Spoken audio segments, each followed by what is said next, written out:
We generally tend to believe that any conflict that happened between 1939 and 1945 to be a part of the Second World War. The Second Sino-Japanese War would be rolled into it after Pearl Harbor. As for the Winter War, well, the continuation war is called that for a reason. That, and if you want to take into account the events of September 17, 1939, the Soviets were already involved in the war. There are several others that may have their own names, like the Italian Civil War, or the one that got me wanting to make these videos in the first place. Subscribe if you wish to see it, as I do intend to make a series on that.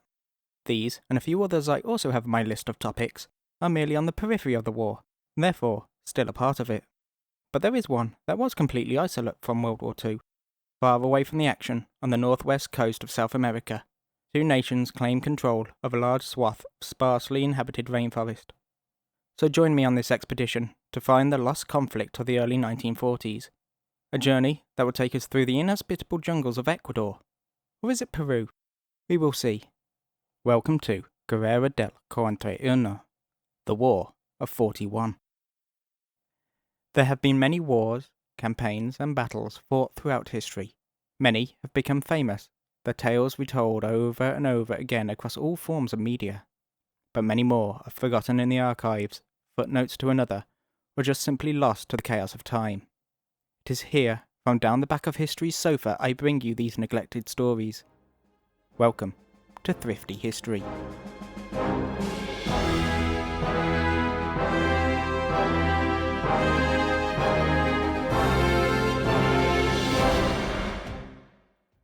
So you may be wondering, what's so special about this area of high humidity woodland?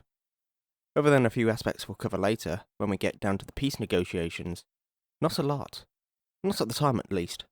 Most of South America's border disputes can be traced back to royal decrees that the Spanish crown issued out to the territorial governors of the New World. Due to lack of understanding of the land, and inaccuracies in the early mapping of it, the borders between these territories were ill-defined. Once the control of the Spanish crown had been removed in the early 1800s, the newly formed nations would immediately fight amongst each other in order to establish those boundaries they believed they had. This area in question alone was claimed by Ecuador, Peru, and Colombia. Between 1932 and 1933, conflict would break out between Peru and Colombia over it. This would result in the 1934 Rio Protocol, which cemented the current border between the pair. Ecuador was outraged by this treaty, as parts of the territory the two nations had agreed upon, they also claimed. Even before this was signed, though, Ecuador and Peru were making a separate negotiation in Washington, with Roosevelt himself personally welcoming the representatives of the two nations. Unfortunately, this would lead nowhere. On several occasions, they would actually make some headway into the deal, only for one or the other's governments to suddenly be thrown into chaos and the representative being replaced. By late 34, Peru had withdrawn completely, and it wouldn't be till mid-1936 that the pair would reconvene in Washington. Before they did so, a preemptive agreement was drawn up, signed by the Peruvian Foreign Minister, Alberto Ulloa, and the Ecuadorian Minister in Lima, Amaru in July of 36. The Act of Lima, also known as the Ulloa-Viteri Accord, would be used as the foundation for the forthcoming negotiations. It set up the so-called status quo borderline, in order to quell the regular clashes between the two sides. But the Ecuadorians were immediately dissatisfied with it, seeing it as visual proof of how much land the Peruvians had taken from them. Like last time, though, these negotiations would go nowhere. Observers note that Ecuador wanted to focus on settlements that it considered to have been taken by Peru, like Helion, Iquitos, and Tumbes. Peru, on the other hand, had no intention to negotiate areas it had long held control of, nor would it accept any proposal that put Ecuador on the Marañón River. The Marañón is known as the source of the Amazon River and is one of the largest of its tributaries. Fun fact, while recording this, I discovered that Marañón translates as cashew, essentially the cashew nut river. And I also discovered how a cashew grows, and it's kinda weird, I'm not gonna lie. Ecuador claimed the north bank of the main stretch, as it would have given them the ability to sail larger boats down the Amazon to the east coast for trade. However, they hid the fact that they had no colonies or possessions on the Marañón, as it would have completely voided their claim. By September of 38, Peru suspended with the Washington talks, apparently over the unrealistic terms the opposing party was offering. The main reason was slightly more devious, as the Peruvians had managed to arrange it that if the talks in Washington broke down, a new series of talks would start up in Lima. You know, in their own house, without the third party watching them. Once the Ecuadorians realised they had been tricked, they were furious. The three people responsible for the blunder were brutally scolded for their foolishness. The foreign minister was replaced by Dr. Julio Tobar de Noza, who would continue to hound his opposition in Peru to come to the table, something that was repeatedly dismissed. It didn't help that as the year drew to a close, Ecuador slipped back into political turmoil, but 1939 brought new hope from Brazil. Their foreign minister, Dr. Osvaldo Aranha. He met with the US Undersecretary of State Samuel Wells in Washington. Together they hatched a plan where Brazil would ask Peru for its maximum line of concessions, and the US would do likewise to Ecuador. They would then take both of these lines and use them to draw up a middle ground line that they hoped both sides would agree was reasonable. This time it was Ecuador that ruined it, with its maximum line of concessions being no different from its minimum, and stubbornly refusing to change it. Ever since the breakdown of the Washington talks, both sides began deploying more troops along the border, each reacting to the actions of the other. This phase of mutually reinforcing anxiety would eventually lead to Lieutenant Colonel Segundo B. Ortiz, commander of the Ecuadorian frontier forces, sending troops to Isla Norbesilla to set up forward defensive positions. He had done this without the approval of his superiors, neither knowingly or more likely, given what happened next, not cared, started a political incident. You see, Isla Norbesilla lies within the contested area on the Peruvian side of the status quo line. To them, this was an act of aggression. After being convinced by Tobar, the General Staff ordered the withdrawal of the detachment. Ortiz argued that if he did this, it would put the security of Ecuador at risk. Not only did he refuse the order, but doubled down, setting up further positions during 1940, taking positions in Casitas and Meseta. Of course, the Peruvians were outraged by each of these events. Pro-Peruvian writers would consider them as the casus belli for the upcoming war. Diplomacy won in the end. The sides agreed to set up a commission to evaluate where exactly the border line was. The conditions were that Ecuador would withdraw from Meseta, and the Peruvians would do the same with its forces that had moved into the Zamora region. Apparently, the Peruvian Foreign Office hadn't known about this repositioning of its military. The fact that both departments that deal with international relations on both sides had little knowledge of the goings-on of their respective armed forces regarding their shared border is quite concerning. It should come as no surprise that the Ecuadorian military dragged its feet in carrying out this order. Eventually, Lieutenant Colonel Galvez, who had replaced Ortiz in active command, would abandon the position. This didn't happen until late January of 41. In that time, the Peruvian president had become suspicious that Ecuador had no intention of leaving. He therefore authorized the creation of the Army Group of the North that same month. The purpose of this group was to reinforce the de facto frontier, as well as expelling any Ecuadorian outposts that remained in the territory they considered theirs. Command of this army was given to a very ambitious man called General Eloy Areta. How ambitious, you ask? I'll go into that later on in the video. Back on the 3rd of January, a pair of Peruvian NA-50s were deployed to intercept a Ju-52 that had strayed into the Zaramilla region before escorting it to Machala. Part of the reason the Peruvian Air Force acted so aggressively towards what was a civilian plane was because of its confusing markings. The aircraft belonged to Deutsche Lufthansa. In November the previous year, it had been transferred from its Peruvian fleet with the permission of the Aviation Directorate to Ecuador as a replacement for one of theirs.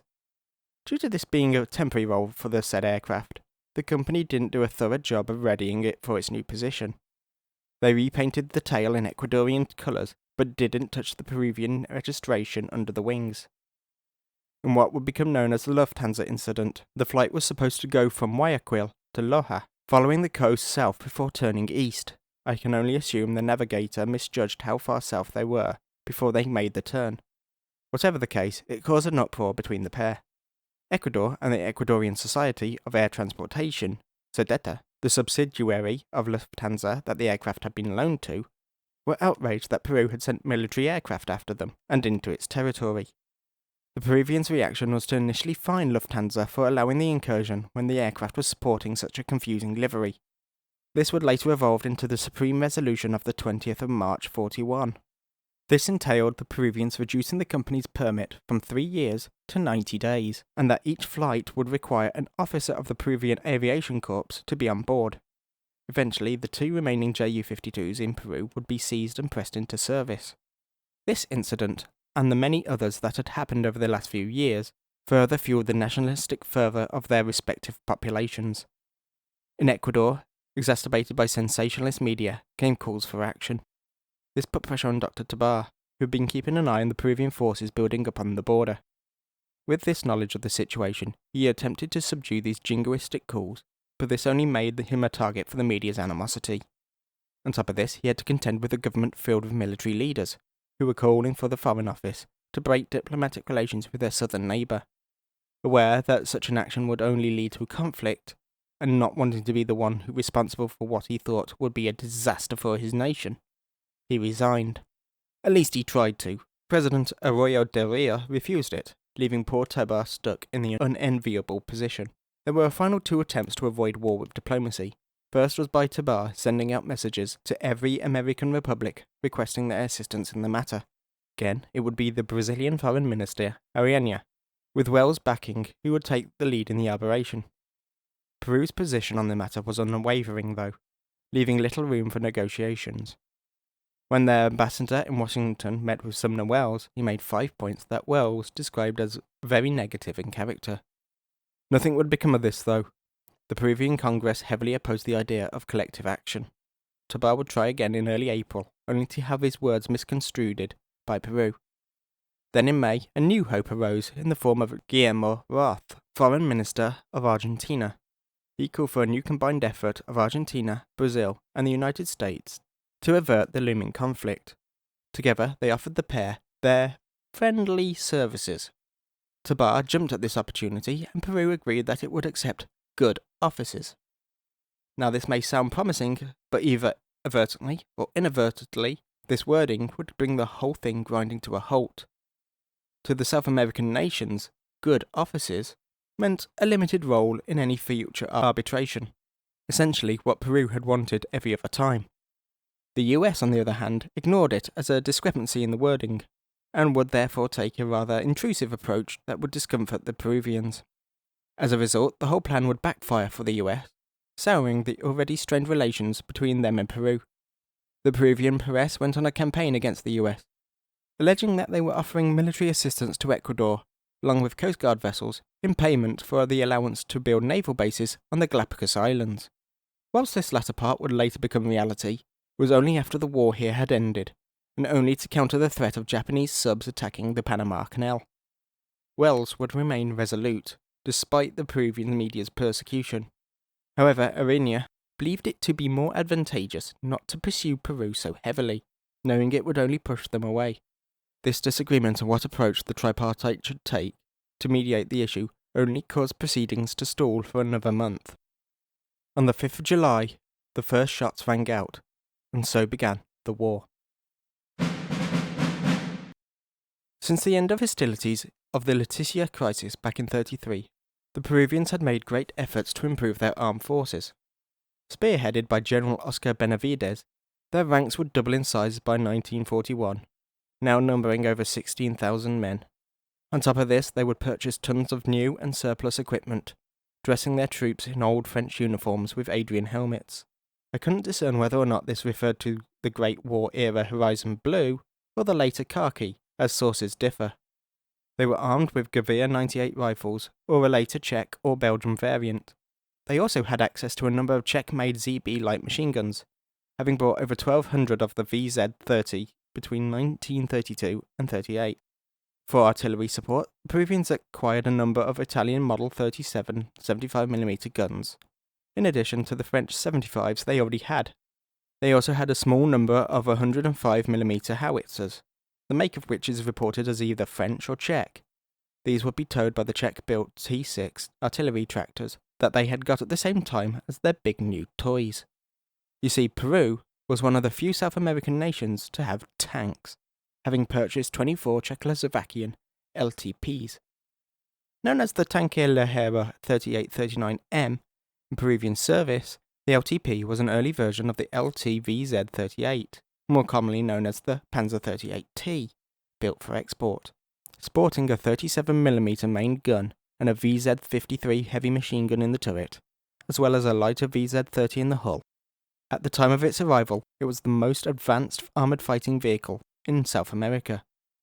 25mm thick frontal armour would be a challenge to crack for any enemy that lacks any form of anti-tank weaponry. Speaking of which, the Ecuadorians were pretty much the complete contrast. Their army had remained roughly 8,000 strong, although there was an attempt in 41 to rapidly raise this. In January, President Carlos Arroyo gave a patriotic speech to a crowd of roughly 20,000 men, who had been summoned to Quito's football stadium. The goal was to reintroduce conscription. However, once the crowd realised this, things quickly spiralled into an anti-government riot. It wasn't just political instability either. Due to the economic situation, they also had to cut the military budget by 10%. To offset this though, they did make a proposal to the Americans for around $30 million of equipment on Lend-Lease. During World War II, surprisingly, it was denied. They did have slightly newer weapons already though, having purchased a large order of VZ-24 rifles, as well as a variety of light machine guns off the Czechs, albeit in a different caliber to the Peruvians. This was the only area where they were on par, if not a bit ahead, of their adversaries. Most of their artillery was made up of Krupp guns from the late 1800s. They did acquire a few old models of the French 75 after the end of the Great War, as well as buying some 65mm Italian mountain guns. The most modern weapon system they had, and one it seems the Peruvians had some fear of, was the 20mm Breda AA guns. As for their respective navies, Peru had two scout cruisers, the Almirante Grau and its sister ship, Colonel Bolognese. They also had a pair of rather unusual destroyers. Both of them had been built in Russia, captured by the Soviets, then by the British, who gifted them to the fledgling Estonia, who would eventually sell them to Peru. These were the Guise and the Almirante Vilar, an Iziaslav and an Orfei-class vessel respectively. Rounding out their blue water forces were 4 small 30-men diesel-electric submarines. For patrolling the waterways of the Amazon, they had 4 riverine gunboats ranging from 98 to 250 tons. Ecuador had the Abdon Calderon, a converted gunboat. Things get more interesting for them in the air, with a total of 15 aircraft on record. However, 5 of these were only training aircraft consisting of 2 CW-14R Ospreys and 3 CW-16Es, both built by Curtiss Wright. Their newest acquisition was the 9 Italian IMAM RO-37 reconnaissance planes, set up to also carry out ground attack missions. These arrived in 1937, followed by an Italian military mission, who would train the pilots and the ground crew. Unfortunately, these aircraft would become a curse more than a blessing, with some pilots even refusing to fly them. The RO-37's Piaggio engine was unreliable, needing constant maintenance and repair, which in turn led to a rapidly diminishing store of spare parts. There was also a slight issue of the undercarriage collapsing, if a trainee pilot didn't take the utmost care during landing. In total, 5 of these were lost before the end of 39, most due to engine failure mid-flight. Of all, only 1 of these was non-fatal, but the rest resulted in the loss of 8 men. One of these was Lieutenant Gabriel Ganaterna, who was thought of as Ecuador's best acrobatics pilot. On a simple test flight, his engine burst into flames shortly after takeoff. He managed to swing the 37 back round in order to land, but by then he was too low to avoid the row of trees in front of the runway. By the time the war started, they only had 5 left. And no, my maths is not wrong, they did order a single replacement aircraft at some point. Not that it mattered though, as in the July of 41 they were all deemed inoperable by the aviation inspector, who ordered them to be withdrawn from service. Which is probably a good thing, as by the time the war started, they only had 9 fully trained pilots. I have a suspicion that had they remained active, they would have probably ended up bringing down more Ecuadorian airmen than the Peruvians. Not all is lost though, as they did also have 1 more combat-capable aircraft, and it was the most modern, the Curtiss Wright CW-19R Sparrow. They had 5 of these, of which 3 were considered airworthy at the start of the war. armed with a single forward-firing MG and another facing rearward in a flexible mount, it would be quite a threat to older airframes. Once again, though, Peru comes out on top. During the previous conflict in 1933, they had acquired 12 Fort 380Ps, an export variant of the first-generation Corsairs, as well as an order of 6 Fairy Fox 4 float planes to support operations in the jungle, using the waterways of the Amazon as an improv airfield. By the time they arrived, though, the war was over, and they found themselves being used for maritime patrol, before being converted for land operations and used as photo reconnaissance. These would be reinforced by 10 Curtiss Model 37F Cyclone Falcons for attack and observation, followed by a purchase of 12 each of Caproni CA-114 biplane fighters and CA-111 bombers. They had bought a few other aircraft around that time, but due to wanting them cheap and quickly, they were mostly older models, and therefore quickly became obsolete.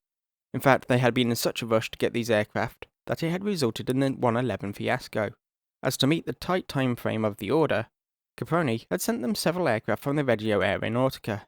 The repaint to remove the Italian markings wasn't that much of an issue, but there were a slew of other problems, the majority of which were the engine.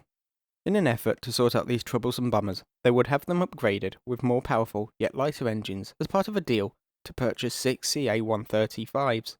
Later, in 1938, Peru would go on another spending spree. They replaced the 111s in frontline service with 16 CA-310s, relegating the latter to transport, training and reconnaissance roles. It was at this time they got the North American NA-50s that were involved in the Lufthansa incident, purchasing 7 in total, armed with 230 cal MGs and equipped with bomb racks under the fuselage. It was the fastest of all Peru's aircraft, at close to 295 miles per hour. Designated as a fighter bomber, this single plane got the pet name of Torito, meaning Little Bull, and was considered the pride of the fleet. For ground attack, they had acquired 10 Douglas 8A3Ps, an evolution of the Northrop A-17, with a 1,000 horsepower engine. It had 4 forward machine guns, plus a trainable rear one, and 12,000 pounds of bomb capacity. It's indeterminable who fired the first shot that day, as both sides blame each other. Ecuador reports that a group of Peruvians who had crossed the Zaramilla River started shooting at one of their patrols, killing a soldier. This dominoes into exchanges of fire all along the river. According to Colonel Luis R. Rodriguez, who was in command of the forces in the Ulloa region, a pair of officers were dispatched to talk to the commander of the Peruvian garrison in Aguas Verdes. However, they were turned away by the authorities. The Peruvian story is that members of Ecuador's Huaquillas garrison crossed the border and fired at a civil guard patrol. This was followed up by approximately 200 Ecuadorians attacking the guard station in Aguas Verdes. After half an hour, they would be driven off by Peruvian reinforcements. From these two stories, I can at least extract some possible truth. Disclaimer, this is just a theory, but I hypothesize that, to a degree, both are true. At some point, a skirmish broke out along the banks. Ecuador responded by sending some representatives to mediate. However, the local police turned them away, and things got nasty, with one side shooting at the other. Who that is would be impossible to discern. As a result, the Ecuadorians get more aggressive and assault the outpost. Escalation to full war complete. Now we know that Agrupamiento del Norte, Northern Group, had at its disposal, under General Urrutia, 5 infantry battalions, 2 cavalry regiments, which were quite heavily motorized by this point, 3 artillery groups using 8 105mm and 16 75mm guns between them, 2 engineer companies, an anti-aircraft section, and 12 of the LTP tanks, estimated to be between 11 and 13,000 men, although a portion of that was also up northeast in the jungle. But it was still quite a force facing the Ecuadorians, especially since, due to the political instability, the majority of their army was deployed to Quito. This only left 2 battalions on the border, totaling roughly 840 soldiers and officers. They did have the support of almost 100 volunteers, as well as 500 carabineros. With this additional militia taken into account, they still were almost outnumbered 10 to 1. By the 6th, Peru was sending NA-50s armed with 50-kilogram bombs to strike Ecuadorian positions. The next day, they would lose their first aircraft of the war. Whilst returning home from an uneventful sortie, the small flight headed out to sea to drop its unused bombs. This was to prevent the chance of one of them going off during landing. It was as they were circling around that the flight leader spotted that one of the aircraft still had one of theirs stuck in the rack. He ordered the pilot to perform an emergency release procedure. This would have entailed the plane going into a shallow dive before pulling up sharply. Lieutenant Oliveira instead decided just to shake it off by waggling his wings. Unfortunately, this only caused the bomb to detonate, destroying the aircraft and killing him instantly. The outbreak of the fighting had immediately woke the tripartite up from their inactivity, and by the 9th, the warring sides would receive identical proposals. They called for the withdrawal of all forces to 15 kilometers behind the 1936 status quo line, with offers to send military attachés to oversee that both sides do so fairly. Peru would agree to the withdrawal, but it didn't want any neutral parties to be involved. The only condition being for Ecuador to apologise for the removal of the Peruvian coat of arms from their consulate in Guayaquil, something that was done by a group of youths in an act of patriotic vandalism. Ecuador would take a bit longer to give its answer, with the army commander Colonel Urrutia suggesting that withdrawal would be seen as an act of weakness, one that Peru would later exploit after the restoration of peace and the mediators had lost interest. He would argue that it was unnecessary to do so anyway, as Peru had gained no ground and the troops were holding firm. However, Tobar managed to persuade them otherwise, countering that it would bring them more time to build up their forces and reminding them just how outgunned and outnumbered they were. Finally, they agreed to withdraw, on the conditions that it would be observed by neutral parties and that the Peruvians would join them and the mediators at the table to finally settle the matter. During this time, things seemed to have eased into an uneasy stare-off with small skirmishes. The Ecuadorians had pulled back their air force from the south, as the Peruvians ran daily escorted reconnaissance flights. Wells's own son, Benjamin, who was a reporter for the New York Times, had visited the frontier from both sides. He said on the 21st, "The military situation is static, and probably will remain so during the informal conversations in Washington. On opposite sides of the narrow, winding and muddy Zaramia River, the opposing forces are lined up. Each side is ready to fight on the other's crossing, but it's safe to say that neither is planning to cross." Having sent that via cable from Peru, the newspaper wouldn't print it until the 23rd. A rather ironic timing. On the 20 to 21st, orders were passed around the Peruvian forces. The attack would have started early in the morning on the 22nd, but was delayed 24 hours due to adverse weather conditions. Once the operation did begin, it was kicked off with an artillery barrage, followed by a ground assault, spearheaded by the tanks. The Peruvians crossed the Zaramia River and invaded. The Ecuadorians had very little to take on the tanker 28-29s. Their artillery fire was not accurate or coordinated enough to be effective. They would be able to damage one with a Breeder 20mm, but they only hit the gun barrel and it was able to be repaired. The Peruvians had been trained in the French combat doctrine. Therefore, their tanks would be used in support of the infantry as they trudged through the shallow river. A scene that probably wouldn't have looked out of place in the Great War. It was effective though, and the defenders on the other side were easily routed. By the way, if you ever feel useless, or that you just take up space, remember, you are not an AP shell in the ammo rack of an LTP. It wasn't just from the ground that the Ecuadorians were being hit hard from. The Peruvian Air Force was running almost continuous sorties, striking positions in Jaquias and Chacras. It wasn't all going Peru's way though. Their assault in the Quebrada Seca area had stalled. The Ecuadorians had entrenched machine gun nests in the hilly terrain that were proving difficult to overcome. A flight of 4 NA-50s were dispatched to bomb these positions, carrying a pair of 50kg and 6 15kg bombs.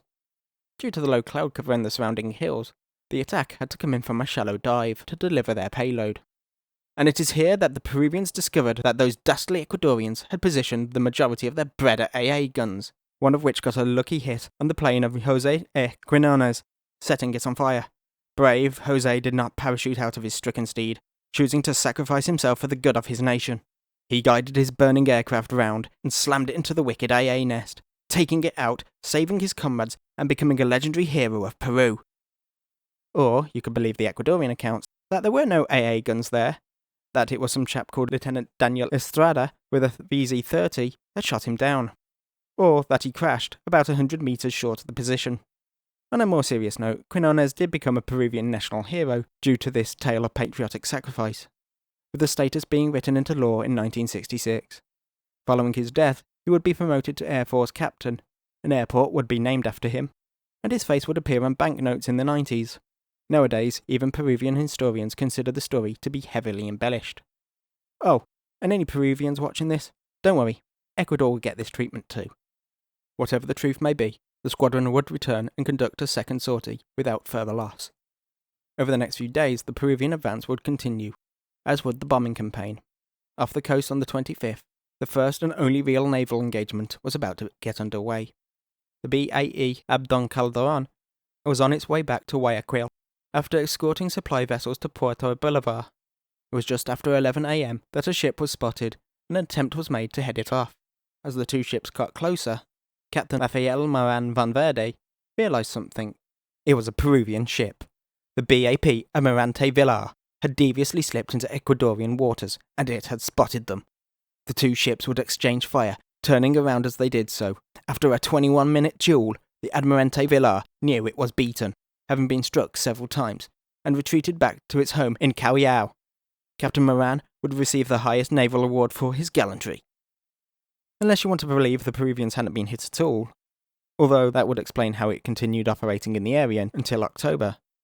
It was also rumoured the Abdon Calderon had been heavily damaged in the funnel, which would explain why it wasn't seen again for the rest of the conflict. See? I told you I'd do the same to Ecuador. With the Peruvian invasion came another, more concerted effort from the mediators to end the fighting, with Argentina immediately appealing for a ceasefire. The Peruvian Prime Minister, Alfredo Solf y Moro, promised that, upon the time and date of the tripartite's choosing, the ceasefire would begin and the forces would withdraw to 15 kilometres behind the status quo line. The decided moment would be 6 p.m. on the 26th. In that time, the Peruvian army swept through the El Oro region, taking Caiqueas, Chacras, and many other outposts and settlements along the way. On the 25th, they opened up a new front, attacking the town of Macara, sweeping away its small garrison. The 26th came and went, with the invasion continuing to push the Ecuadorians back. Why would they stop when things were going so well? Tabar himself suggests that during this time, the Ecuadorians only had 350 men that remained subject to discipline in the area. The ambassadors from the three mediating nations immediately went on the hunt for Solf, who had suddenly disappeared. 22 hours later, the American ambassador Norweb managed to meet with him and get a new agreement, but only with conditions. He would set a time for cessation within 24 hours or less, once Ecuador had ceased its mobilization and agreed to protect Peruvian citizens that lived within its territory. For the next few days there was a flurry of irate responses between all parties. Ecuador found this demand humiliating, but would reluctantly agree. However, it wasn't that simple. Its people were in a patriotic high, and the mobilization had brought around a sense of comradeship. If the government were suddenly to cancel it, they would be seen as weak by a bunch of people who were hopped up on national pride and sensationalism of the press, some of which they had just armed. To save face, they had the Argentine minister make the announcement over the national radio, essentially giving them an out of foreign pressure. With this done, a new time was set, 6 p.m. on the 31st of July. Since Ecuador had done everything that was asked of it, all eyes would be on Peru to uphold its end of the bargain. For most, this was a countdown to the end of the bloodshed, but for some, there was a time limit, one that would require an audacious plan. By the 30th, the Ecuadorians were in full retreat, and the Peruvians were advancing virtually unopposed. They did meet some resistance around the hills of Arenas, with Ecuadorian machine gun positions nestled amongst the rocks, though they would scatter after a bombing run from a CA-310, only later ambushing a group of Peruvians that had been sent in pursuit. The end goal for General Loretta was to take Santa Rosa, Machala, and Puerto Bolivar, but with the news of the ceasefire, that became unachievable, even with the already rapid progress. However, the Peruvians still had one more ace up their sleeve, one that was perfectly suited for such an operation: airborne troops. The Northern Command quickly came up with a plan, orders of which would be passed around at 10:30 in the morning that day. By 11, a last-minute reconnaissance flight took off from Tumbes, verifying targets for the next flights. Those were several sorties performed by the NA-50s against Ecuadorian positions around Machala and Santa Rosa. This was all to soften up any potential resistance to the next stage. At 1:45 noon, a Caproni CA-11 took off from Tumbes with 8 soldiers aboard. The only escort they had with them was from a ferry Fox 4. The Fox was only there because the pilot of the transport was unfamiliar with the territory he was flying into, so the Fox would act as a guide. It was a short flight though, taking just over 15 minutes to reach its destination, and began to land. As soon as it stopped, the men inside leapt out following their officer, one Captain Ravines, who is reported to have shouted, "Viva el Peru," as he did so. As soon as the last of them was out and safely away from the aircraft, the CA-111 began to take off again. They had just taken the airfield at Santa Rosa, and were going back to pick up another squad of troops. A second CA-111 would take off at 20 to 4. A big gap between the missions, and I can only assume that due to how quickly this plan was concocted, there were to be some delays. This time, the aircraft had 10 Air Force soldiers as passengers, and was protected by an escort flight of not only the NA-50s, but the A-8s as well. Again, it was only a short flight, taking around 20 minutes. Target for this run was a field outside of Machala. It was the only place deemed suitable for landing the large aircraft. Once it had, it would leave behind 7 members of its cargo before taking off again and heading west towards Puerto Bolivar. It was the task of the 3 remaining troops to capture the docks there. However, there must have been a mechanical issue or something that had delayed the 111's takeoff, as by this time it was 5:45. Yes, 6. The 6 p.m. where the Peruvians had to halt. And there's nowhere to land near the docks. Well, not for a plane at least. These last 3 were part of Peru's specially trained forces. They were about to go down in history, and parachutes. They would become the first people to perform an active combat drop in all of the Americas. Unfortunately, the weather wasn't playing ball, and the pilot had to abort the first pass, and come in lower. They were cutting it to the wire, but First Sub-Officer Antonio Banderas Ulloa, Second Sub-Officer Carlos Raffo Garcia, and Third Sub-Officer Armando Orozco Faya made their jump. 2 of them would land without incident. However, strong winds blew the other off course, where he splashed down into the mangroves. Local fishermen would come to his rescue. With all this, you may be thinking, just 3 guys to take the port? What about the Ecuadorian defenders? Gone. All of these places had already been abandoned. In fact, they had fled in such a hurry, they had left large supplies of weapons, ammo, and even 4 of their precious Barreda 20 mils. Then why the need for such an elaborate plan? Because Peru had no intention of withdrawing its troops, only to halt the fighting. This would mean, after 6 p.m, Peru would be in breach of the deal if it continued to take ground. However, it would be perfectly fine for them to reinforce positions that they were already in control of.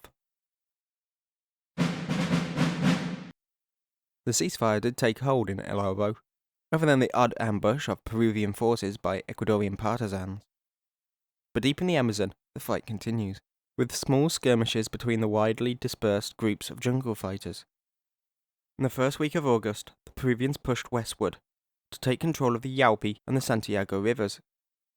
On the 11th, the final major battle would take place, deep in the northern jungle, only 90 kilometers south of the border with Colombia.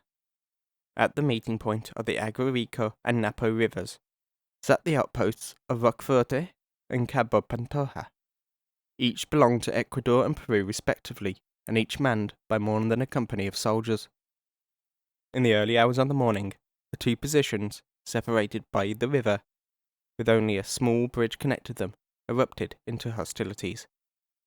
Again, like every other time, no one knows who started it, as both blame each other. What we do know is this: a new hero was about to be born, or more correctly, a heroine. The sound of artillery fire had woken up the sleeping wife of Second Sergeant Manuel Panajera. Concerned about her husband's safety, she left her hacienda and tried to canoe the 4 kilometers to the front. Her name was Carmen Rosa Pandoro Ramirez. Now I'm certain that aspects of her story have been embellished, like most of the other tales of South American heroes have been. But even if only half of it is true, the legend of Rosa Pandoro is still amazing. She wouldn't make it all the way there at first, being stopped by members of the 5th Artillery Group. Due to the fighting, civilians weren't allowed to the outpost.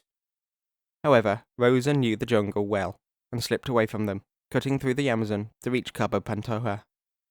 Here, she would discover her husband as part of the forward group on the front.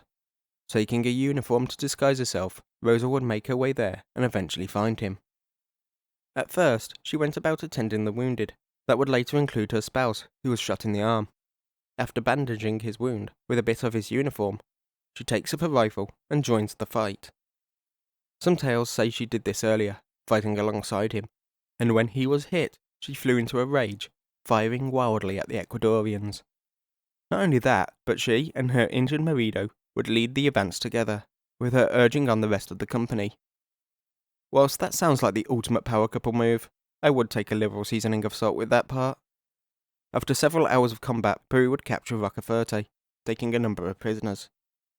While the sergeant was sent back to base to receive medical attention, his wife had other plans. Apparently, Miss Pandoro was still thirsty for revenge. The riverine gunboat Amazonas had shown up and was preparing to head further up the river in pursuit of the retreating Ecuadorians. Still in uniform and armed, Rosa would climb aboard with the intention to fight on. After refusing multiple orders to disembark, the 23-year-old mother of two would be forced off, kicking and screaming by the sounds of some reports. Rosa Pandoro would spend the rest of her life as a hero of Peru, passing away after a long fight with illness in 1989 at the age of 70.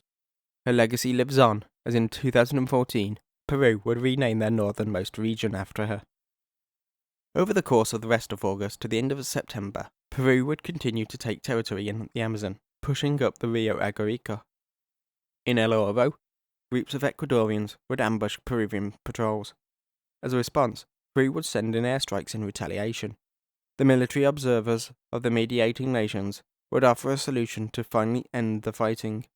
On the 2nd of October, the field commanders of the opposing sides would sign the Talara Truce. This would result in the formation of a demilitarized zone between the pair, thus preventing any more clashes. On the 16th, Peruvian troops would withdraw back across the border, in places other than the Amazon, in the captured territory of El Oro, as shown here. Peru would release all their POWs as a gesture of goodwill. The end was finally in sight. Since the start of the ceasefire, the mediators had been trying to get Peru to withdraw 15 kilometers behind the status quo line like originally planned. Eventually they would give up on that idea by early September, and shortly after Peru would present them and Ecuador with its terms. The Ecuadorians were outraged by the Peruvian demands. That simply boiled down to, we take everything we want, and in return we'll leave the El Oro region. Oh, and we want you to reimburse us for the cost of looking after it in the meantime. The real clincher was part 6. If, after all the points of this agreement have been accepted by Ecuador, the agreement was not made into a treaty within 6 months, Peru would take such steps as it might deem advisable. That's what we like to call a threat. So preposterous were these terms that the Peruvian ambassador in Washington got called into the offices of the Secretary of State. It wasn't to meet with Under-Secretary Wells, though. Instead, it was the Secretary of State himself, Cordell Hull. Hull would lambast the Peruvian demands, pointing out that conquest by force goes against everything that was written into the Lima Declaration. He even went as far as comparing Peru's strong-arming methods to what Hitler was doing across the Atlantic. After the tripartite had sent a strong rebuttal of Peruvian demands, they followed up with a memorandum reminding them of their failure to withdraw. Peru just chose to ignore it. However, they were about to have a slight attitude change that would eventually result in the aforementioned Talara Truce. Funnily, I found this happened to coincide with something else. Over the last few months, Ecuador had been improving its relations with Chile, and they were now considering joining the mediators. Peru was now interested in negotiating, and would agree to take everything up to the status quo line, plus Rocafuerte and Andoas, a settlement on the Pastaza River. However, the relationship between Peru and the US was souring further, as the Peruvian press continued its anti-US campaign. This would be exacerbated when the Americans suddenly revoked the transit permit of the 18 Douglas A-33s that they had purchased off the Norwegians in exile.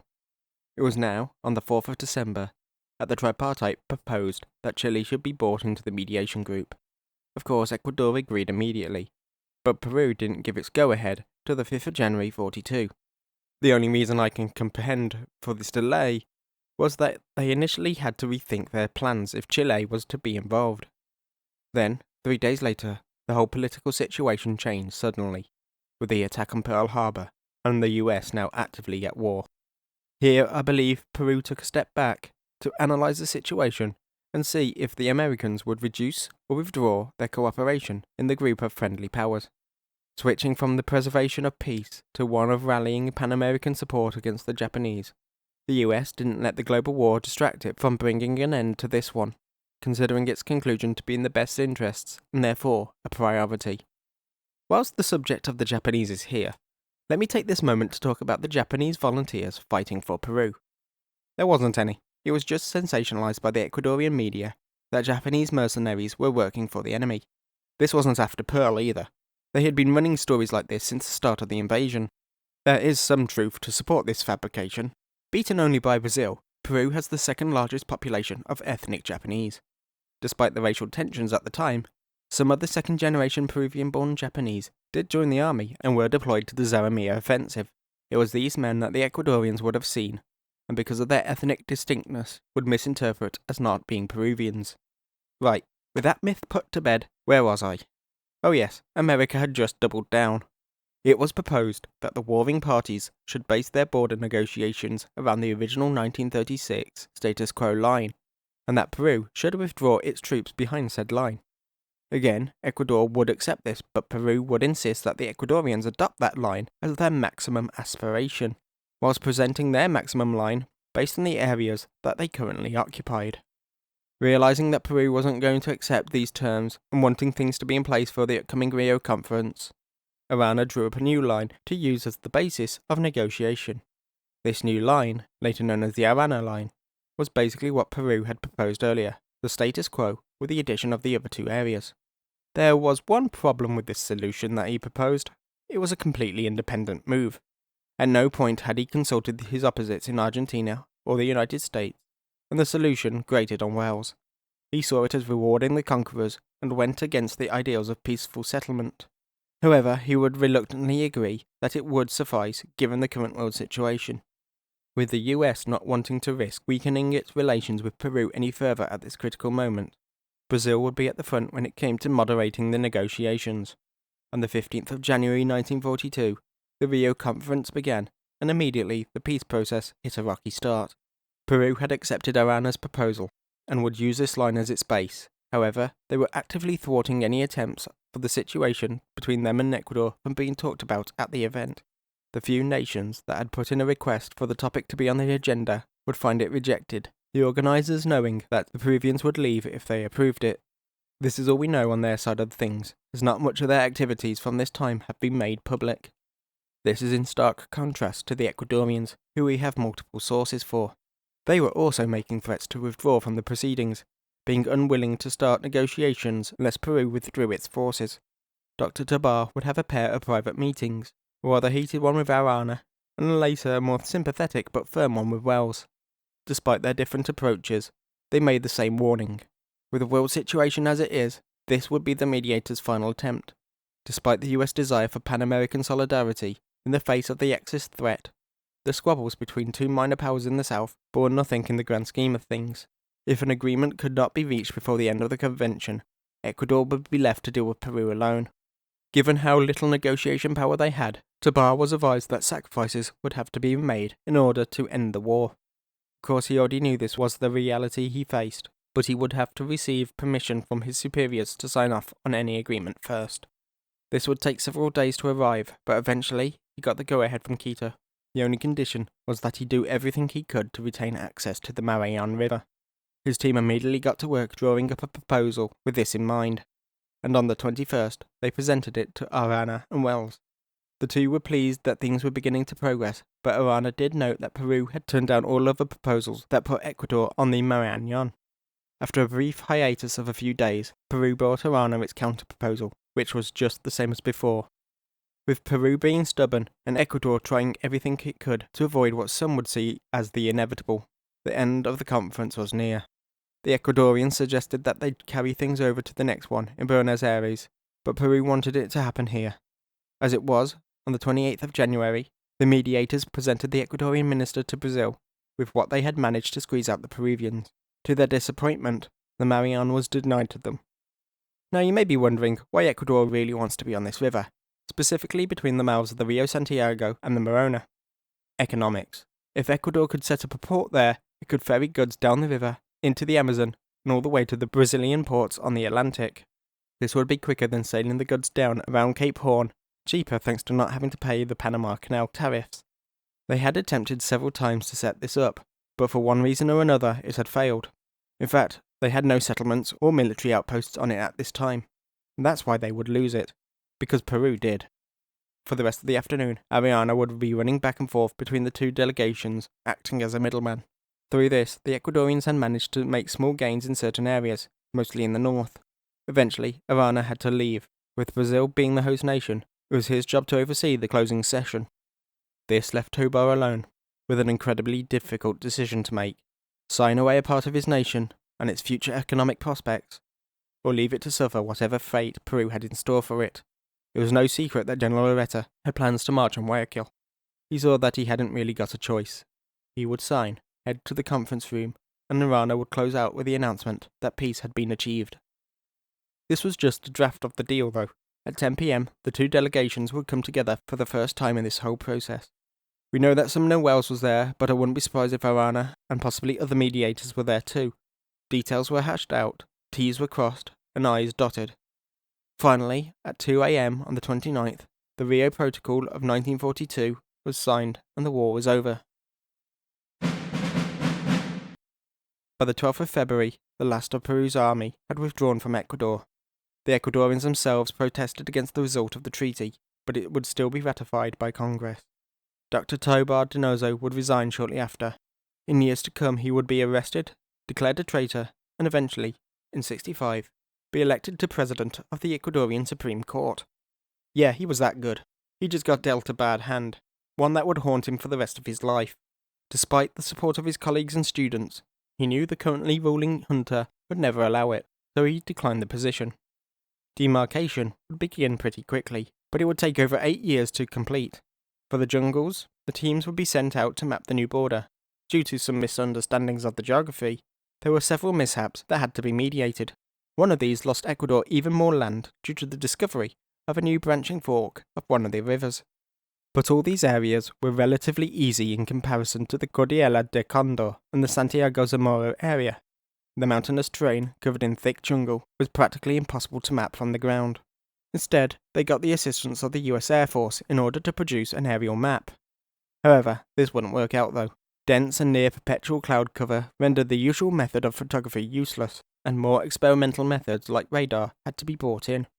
Starting in 1943, the whole process would take almost 3 years, the loss of 2 aircraft, and 14 lives to complete. Their results would put the whole protocol into contention when the discovery of what had been mapped as a small stream turned out to be a nearly 200-kilometre long river. But that's a topic for another time. Possibly. It's easy to see how this war was so one-sided, and it's not just because of the tanks. Peru had complete domination of the skies and was running regular reconnaissance flights. Their infantry could rely on air and artillery support when required, but also they had been underestimated by their opponents. Ecuador's Colonel Francisco Urrutia apparently had this to say shortly before the war: I should affirm that Ecuador is superior to Peru in terms of race. The Ecuadorians have a warring nature, while the Peruvians are pacifists. Peruvian officers are good because regular contingents of young men study in military schools abroad.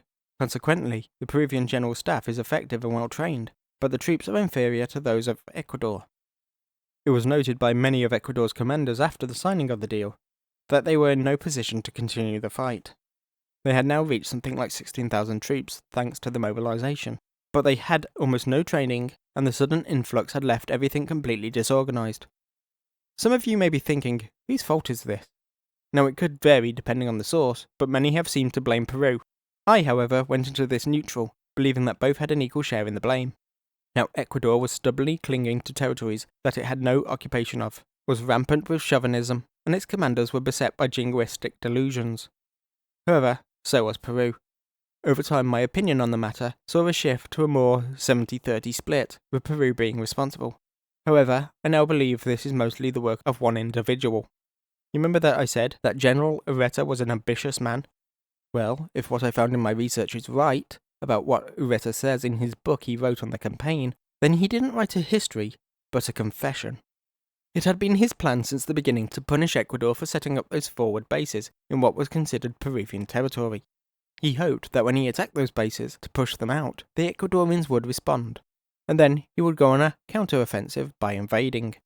There's what he alleged to have said to the president. According to the British minister in Lima, Eloy told Manuel Prado, if my army was not allowed to march north, it would march south. For those who haven't worked out what he means by that, it's a coup threat. Now you remember the first ceasefire attempt back on the 26th? Yeah, Solf most likely intended to keep his promise, only to find the general had other ideas. With the president letting him go on his own, Solf could do little to stop him. Essentially, Peru had lost control of its military. Later known as the Grand Marshal of Peru, Eloy Areta had become a national hero. And there you have it. I've had to cut a lot of fluff out, and hope I've not sliced off the odd detail. Like this video if you found it interesting, subscribe if you want to see more, and if you're willing to, please leave a comment. I'm still a rookie at this, so any constructive feedback would be appreciated. Thank you for watching, and enjoy the rest of your day. Me, as-salama.